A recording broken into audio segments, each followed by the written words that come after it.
छोटा शकील वो बाहर आया है, उसकी स्टेटमेंट आई है कि भई जो उसका बॉस है वो मरा नहीं है। आपके पाकिस्तान ने सिर्फ अजमल कसब नहीं रखा, लश्कर-ए-तैयबा नहीं रखा, जिहादी और टेररिस्ट नहीं रखा, उसामा बिन लादेन नहीं रखा, आपने दाऊद इब्राहिम को भी रखा। ऐसी पर्सनैलिटी को पकड़ के इंडिया के हवाले किया जाए तो क्या आपको नहीं लगता कि रिलेशन वैसे ही बेहतर हो जाए? मैं तो कहता हूँ कि अगर ये इकदाम उठा लिया जाए तो हमारे रिलेशन बहुत बेहतर हो सकते हैं। भले ही इंडिया से 4 जंग हार चुके हों, मुंह काला करवा चुके हों, आधे कट गए हों, लेकिन फिर भी जो हौसला है वो इनके अंदर भरा हुआ है।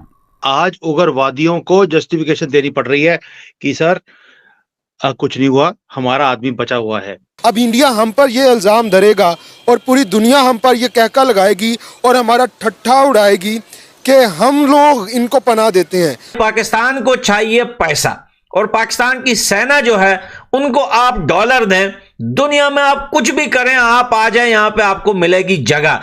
लड़ने की सलाहियत नहीं है, लेकिन चोरी चकारी और सारे गलत कामों में इनसे बड़ी शायद किसी मुल्क की कोई आदमी नहीं होगी। एयरपोर्ट पर जाते हैं तो वो पैंटें शलवारें हमारी उतार कर चेक करते हैं मर्दों की कि कहीं ये दहशतगर्द तो नहीं है, और बकायदा अमेरिका जैसे मुल्कों के अंदर हमें टेररिस्ट कह के बुलाया जाता है। कुछ दिन पहले सेना का जो क्या नाम है मुनीर आसिम गया था यूएसए, उनको वहां से कुछ नहीं मिला, डंडे घुसाए और वो वापस आ गया खाली कटोरा लेके पाकिस्तान। हेलो जय हिंद दोस्तों, एसपी न्यूज़ 91 में आपका स्वागत है। दोस्तों मैं आपको बता दूं कि जो पाकिस्तानी आवाम है अब उसमें कहीं ना कहीं डर पनपा हुआ है। डर इसलिए क्योंकि पाकिस्तान के अंदर, भारत के अंदर जितने भी अटैक हुए हैं वे सारे आतंकवादी पाकिस्तान में छुपे बैठे हैं। पाकिस्तान ऐसा इसलिए करता है क्योंकि पाकिस्तान को ये टेररिस्ट बहुत ही ज़्यादा फाइनेंशियल मदद करते हैं, बहुत ही ज़्यादा इन्हें पैसा देते हैं। इनको सिर्फ डॉलर से मतलब है। पाकिस्तान की आवाम कह रही है कि अगर हम इनके आतंकवादियों को जो भारत ने टेररिस्ट घोषित किए हुए हैं उन्हें अगर भारत को सौंप दिया जाए तो हमारे और भारत के रिलेशन बहुत ही ज़्यादा अच्छे हो सकते हैं।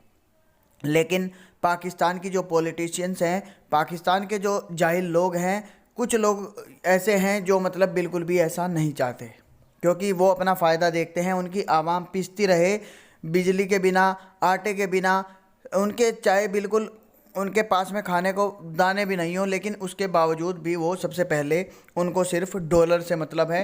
तो ऐसी है पाकिस्तान की पॉलिटिशियंस, पाकिस्तान के नेता। और ये हुआ है सिर्फ मदरसा छाप पढ़ाई से।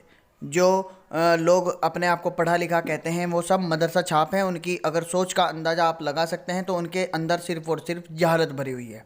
अब इस पर पाकिस्तानी मीडिया का क्या रिएक्शन है तो आइए दोस्तों साथ मिलकर देखते हैं। इंडिया हम पर ये इल्ज़ाम धरेगा और पूरी दुनिया हम पर ये कहका लगाएगी और हमारा ठट्ठा उड़ाएगी कि हम लोग इनको पनाह देते हैं, जो कि पूरी दुनिया में पहले से हम मशहूर हैं। पूरी दुनिया में हमारे कपड़े उतारे जाते हैं। हम किसी और एयरपोर्ट पर जाते हैं तो वो पैंटें शलवारें हमारी उतार कर चेक करते हैं मर्दों की कि कहीं ये दहशतगर्द तो नहीं है, और बकायदा अमेरिका जैसे मुल्कों के अंदर हमें टेररिस्ट कह के बुलाया जाता है। और बड़ी मुश्किल से ये दाग हमने धोया था।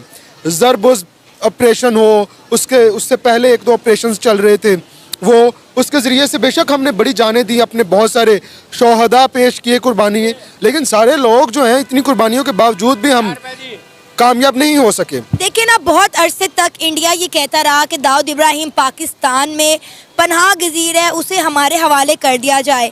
हमारी गवर्नमेंट ने और हमारे मीडिया ने कभी इस चीज़ को एडमिट नहीं किया। हम डिनाई करते रहे बार बार, कई बार। अब आप ये बताएं कि हमारे मुंह के ऊपर कितनी बड़ी चपेट है कि दाऊद इब्राहिम कराची से निकले हैं, कराची में उनको जहर दिया गया, वो हॉस्पिटल एडमिट थे।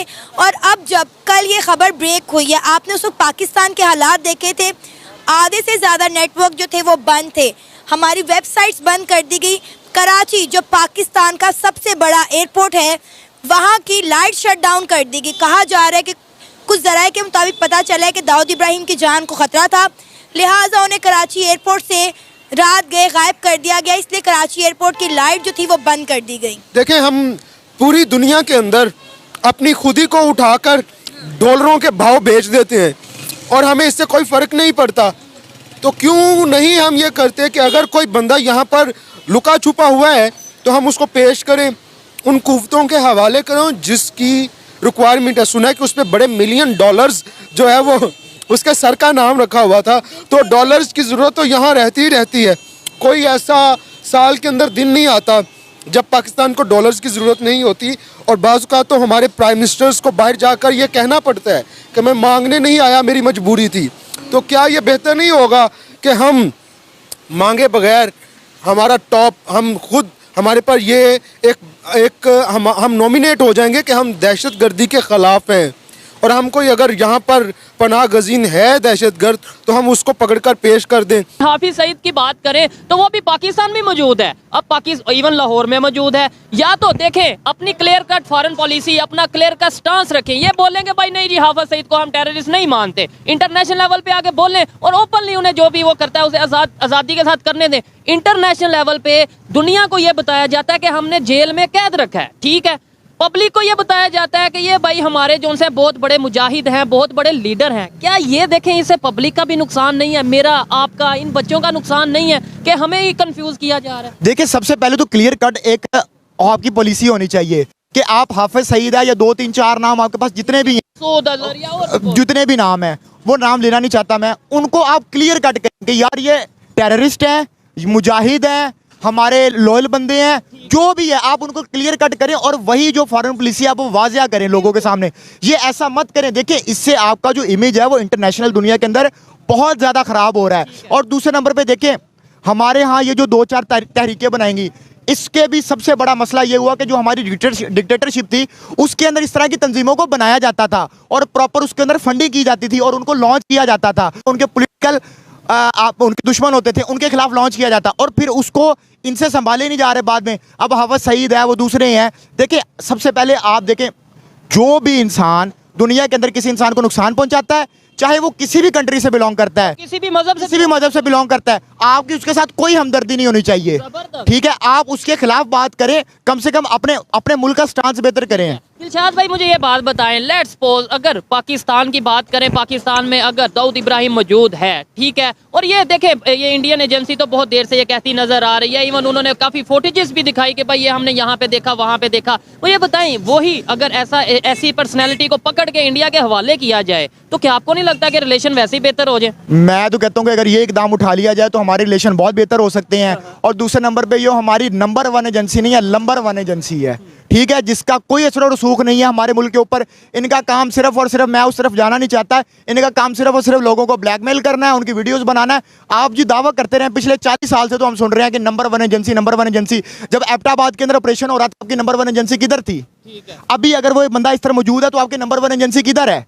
आप कम से कम आए आकर डिनाई करें। हमारे पॉलिटिशियन किधर है? इस बात से फिर बड़ी बात हमारी पब्लिक किधर है? हमारी पब्लिक क्यों नहीं बोलती? जी मैं आपसे इस बात से इख्तलाफ रखता हूँ कि देखें हमारे जो पॉलिटिशियंस हैं या जो हमारा प्राइम मिनिस्टर है उसके अंदर डिफेंस मिनिस्ट्री आती है और डिफेंस मिनिस्ट्री के नीचे हमारी पूरी फौज आती है और सारी एजेंसीज आती हैं।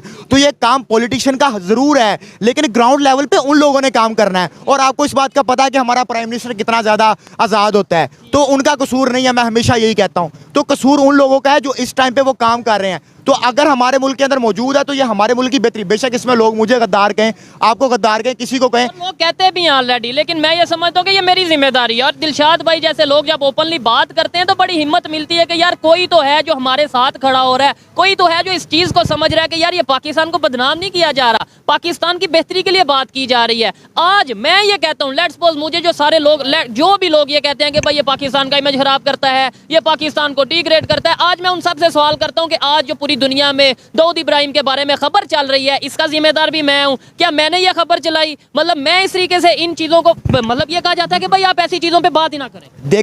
देखें अगर तो हम किसी चीज पे बात नहीं करेंगे ना, हम तो बात करते हैं, क्लैरिटी देते हैं आपको कि इसके अंदर क्या होना चाहिए। और अपने मुल्क के जो हमारे यहाँ लोग बैठे हैं, इदारों के मालिक बैठे हुए, जो हमारे पॉलिसी मेकर्स हैं, उन तक अपना एक पैगाम पहुंचाने की कोशिश करते हैं कि यार आप इन पे अमल करें।